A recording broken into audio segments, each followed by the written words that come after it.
Hello everyone, this is Anam. Welcome to PhD jobs and admission. आज का हमारा 24th lecture होगा ऑन रिसर्च मेथोडोलॉजी। इस वीडियो में हम प्लेजरिज्म पर कुछ इंपॉर्टेंट एमसीक्यूज डिस्कस करेंगे। Students, exam point of view से प्लेजरिज्म ये टॉपिक बहुत इंपॉर्टेंट टॉपिक है। एग्जाम में इस टॉपिक से 1 और 2 क्वेश्चंस आते ही हैं। आप इस वीडियो को एंड तक जरूर देखिएगा, आपके प्लेजरिज्म से रिलेटेड सारे डाउट्स इस वीडियो में क्लियर हो जाएंगे। स्टूडेंट्स, हमने आपकी प्रिपरेशन के लिए रिसर्च मेथोडोलॉजी का कंप्लीट कोर्स लॉन्च किया है और इस कोर्स में हम आपको video lectures, notes and mock test provide करेंगे और इस मॉक टेस्ट में 1000 क्वेश्चंस होंगे। अगर आप हमारा ये स्टडी मटेरियल फॉलो करते हैं तो आपको और कोई दूसरे मटेरियल रिफर करने की जरूरत ही नहीं पड़ेगी पेपर 1 के लिए।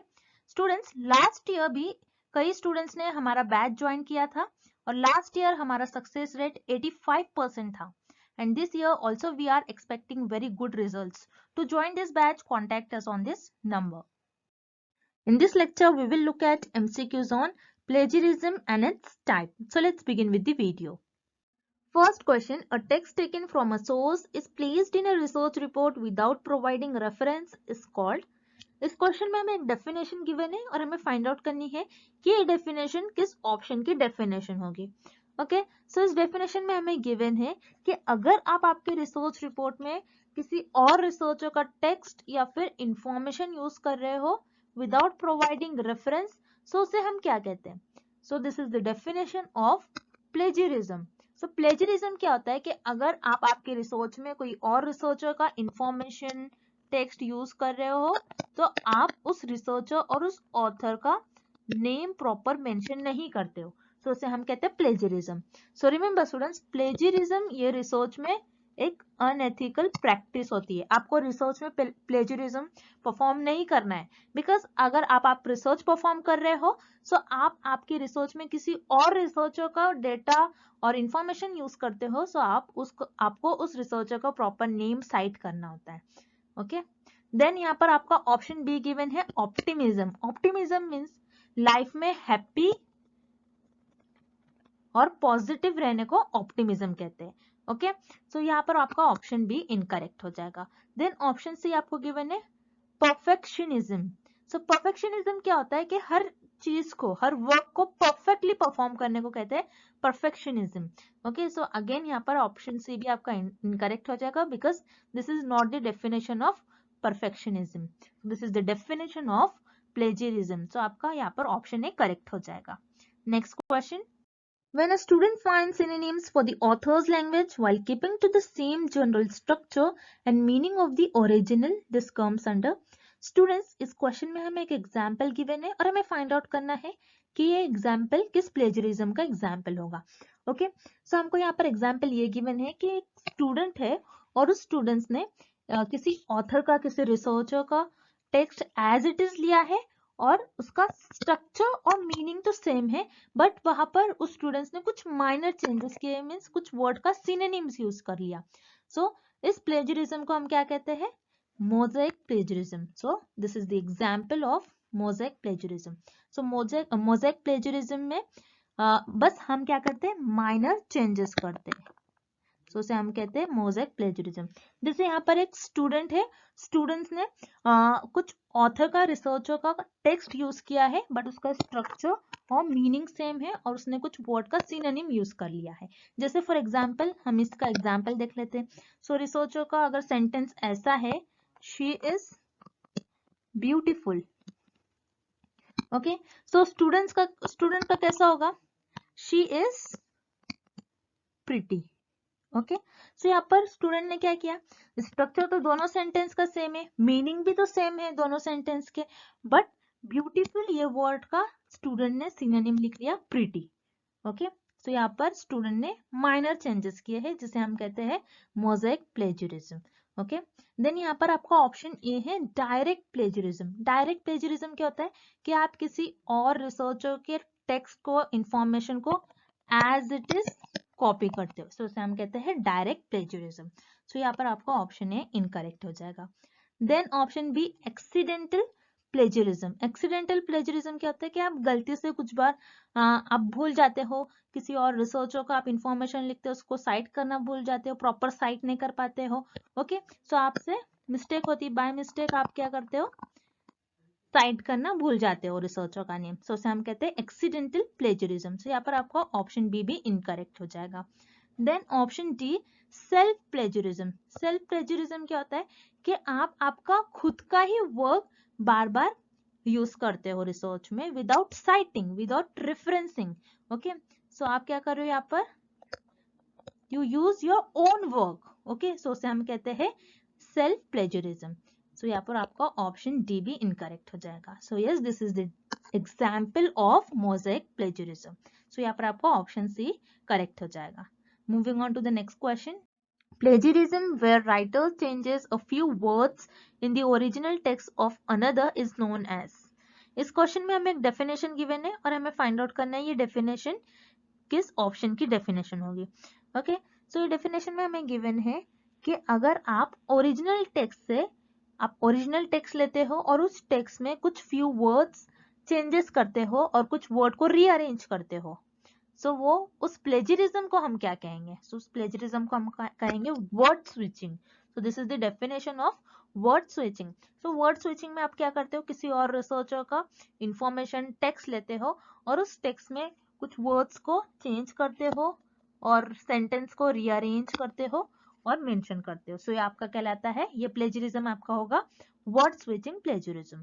ओके, देन आपको ऑप्शन ए गिवन है direct copying. Direct copying means आप एज इट इज कोई रिसर्चर का, किसी रिसर्चर का टेक्स्ट इंफॉर्मेशन को एज इट इज आप कॉपी कर रहे हो, सो ये भी प्लेजरिज्म होता है, but for this question this is not the correct answer.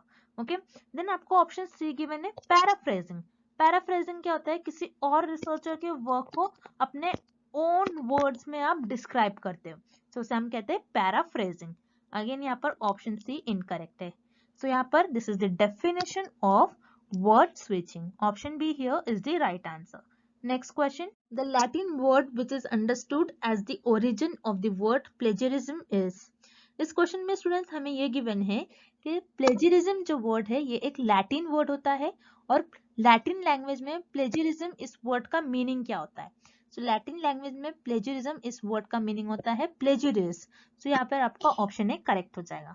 So students इस क्वेश्चन में आपको कुछ ज्यादा याद रखने की जरूरत नहीं है, बस आपको इतना याद रखना है कि प्लेजरिज्म इस वर्ड का लैटिन लैंग्वेज में मीनिंग होता है प्लेजरियस। ये एक फैक्ट बेस्ड क्वेश्चन है, इसमें आपको कुछ समझना नहीं है, बस इतना याद रखना है। ओके, प्लेजरिज्म इस वर्ड का लैटिन लैंग्वेज में प्लेजरियस मीनिंग होता है।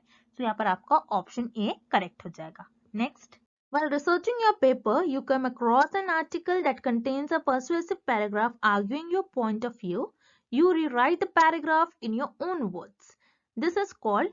इस क्वेश्चन में हमें एक डेफिनेशन गिवन है और हमें फाइंड आउट करनी है डेफिनेशन किस ऑप्शन की डेफिनेशन होगी। सो इस डेफिनेशन में हमें ये गिवन है कि एक रिसर्चर है और वो रिसर्च पेपर देख रहे हैं। सो उस रिसर्च पेपर में उनको एक ऐसा पैराग्राफ मिला जो उनके पॉइंट ऑफ व्यू से मैच कर रहा था। सो उन्होंने क्या किया, वही पैराग्राफ को अपने ओन वर्ड्स में डिस्क्राइब कर लिया।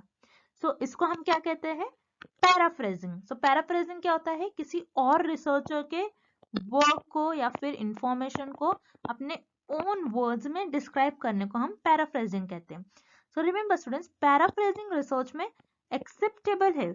अगर आप पैराफ्रेज कर रहे हो तो आपको बस एक ही चीज का ध्यान रखना है कि आपको प्रॉपर रेफरेंस करना होगा कि आपने किस रिसर्चर का इंफॉर्मेशन और टेक्स्ट लिया है। अगर आप विदाउट पैराफ्रेजिंग, आप विदाउट रेफरेंसिंग, विदाउट साइटेशन आप पैराफ्रेजिंग कर रहे हो, दैट मीन्स वो आपका प्लेजरिज्म कहलाने लगेगा। ओके, तो यहाँ पर आपका ऑप्शन भी करेक्ट हो गया। देन आपका ऑप्शन ए गिवन है वर्ड स्विचिंग।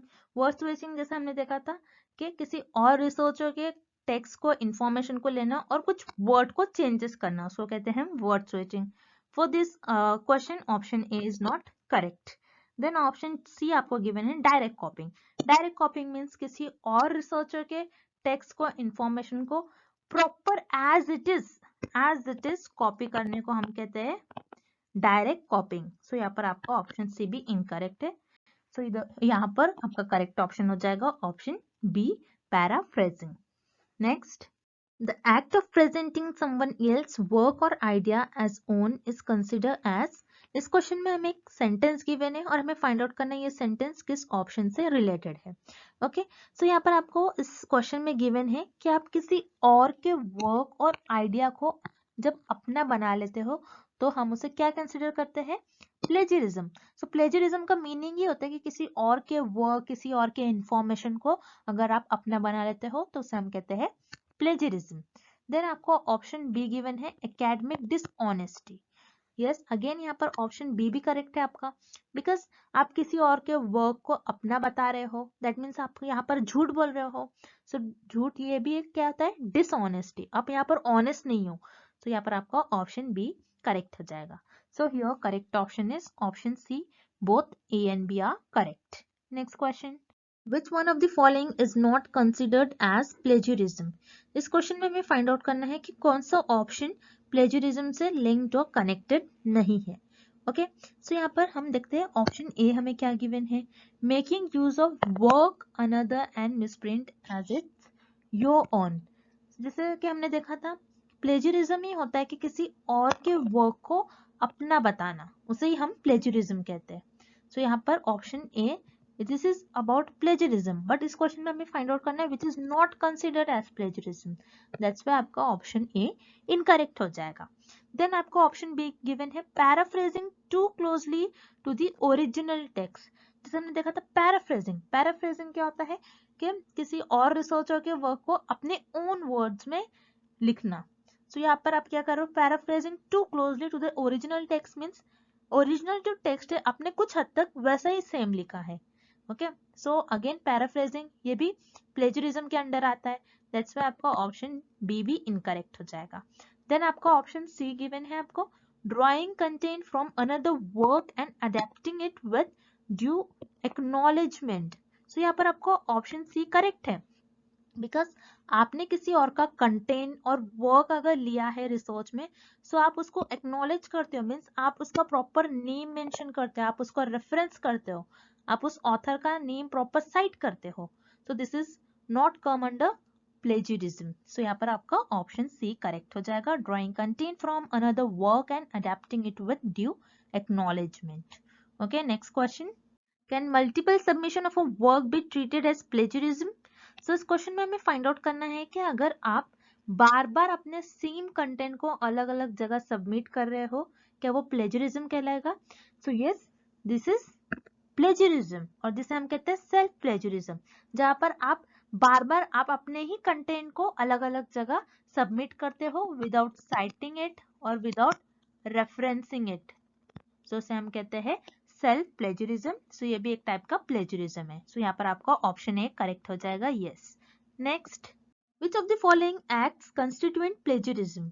इस क्वेश्चन में हमें फाइंड आउट करना है कौन सा ऑप्शन रिलेटेड है with plagiarism.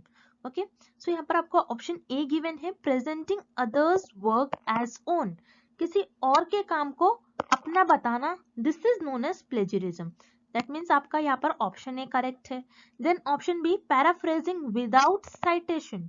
So paraphrasing students plagiarism में आप पैराफ्रेजिंग कर सकते हो, बिकॉज पैराफ्रेजिंग क्या होता है, किसी और रिसर्चर के वर्क को अपने ओन वर्ड्स में डिस्क्राइब करना, बट अगर आप उसको साइट नहीं कर रहे हो, उस प्रॉपर उस ऑथर का या फिर उस रिसर्चर का प्रॉपर नेम मेंशन नहीं कर रहे हो, तो ये आपका प्लेजरिज्म हो जाएगा, दैट्स व्हाई यहाँ पर आपका ऑप्शन बी भी करेक्ट होगा। Then option C, quoting others work without quotation mark.